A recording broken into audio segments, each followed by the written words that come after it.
मैं हूं प्रज्ञा मिश्रा और आप देख रहे हैं प्रज्ञा का पन्ना। दोस्तों, हमारे लिए सब कुछ न्यू नॉर्मल होना कितना आसान हो जाता है ना। अब हमें आदत हो चुकी है।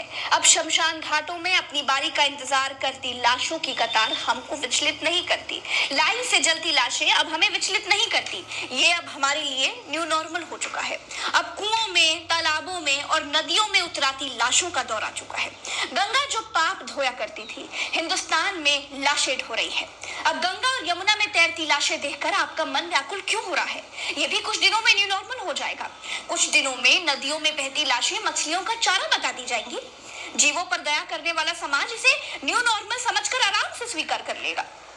मैं प्रधानमंत्री नहीं हूँ, मैं अपना काम छोड़कर रैलियां नहीं कर सकती। मैं रिपोर्टर हूँ, समाचार बताना मेरा काम है। तो चलिए समाचार जान लीजिए। प्रयागराज में गंगा, यमुना, सरस्वती तीन नदियां आपस में मिल जाती हैं, फिर सब गंगा हो जाती हैं। गंगा यूपी, बिहार, बंगाल के रास्ते बंगाल की खाड़ी में गिर जाती है। लेकिन बिहार में एंटर करने से पहले उत्तर प्रदेश की सीमा में गंगा नदी में बलिया के उजियार और बहरौली में 46 तैरती लाशें निकाली गई हैं। गाजीपुर में भी लाशें बहती हुई देखी गई हैं। बिहार के बक्सर में भी नदी में 40 लाशें दिखी हैं। यमुना नदी में भी बहती लाशों की खबरें हैं। बिहार वाले कहते हैं कि लाशें यूपी से बहकर आई होंगी, हमारी नहीं है। यूपी के जिन जिलों में लाशें मिल रही हैं, वहां का प्रशासन कह रहा है कि पिछले जिलों से बहकर आई होंगी, भैया हमारी लाशें नहीं है। उत्तर प्रदेश के हमीरपुर में यमुना में कुछ लाशें मिलने की खबरें आई। हर जिले का प्रशासन कह रहा है कि लाशें हमारी है ही नहीं। हमीरपुर का प्रशासन कहता है कि जो लाशें मिली हैं वो कोरोना संक्रमितों की नहीं है।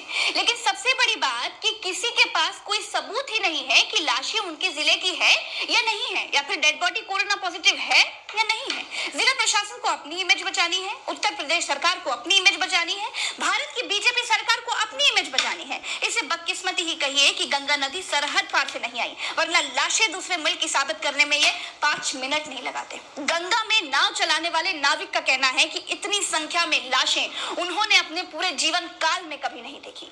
लोग दूर दराज के गांव से आते हैं और लाशें फेंक कर चले जाते हैं। आशंका ये जताई जा रही है कि जब लाश जलाने का खर्चा लाश से ज्यादा हो जाता है तो परिवार वाले लाश गंगा में फेंक कर चले जाते होंगे। परिवार वाले भी कहां तक मुंह करें? पैसे बच जाएंगे तो घर के दूसरे सदस्य को कम से कम शमशान तक पहुंचाने के तो काम आएंगे। चलते हैं। नमस्कार।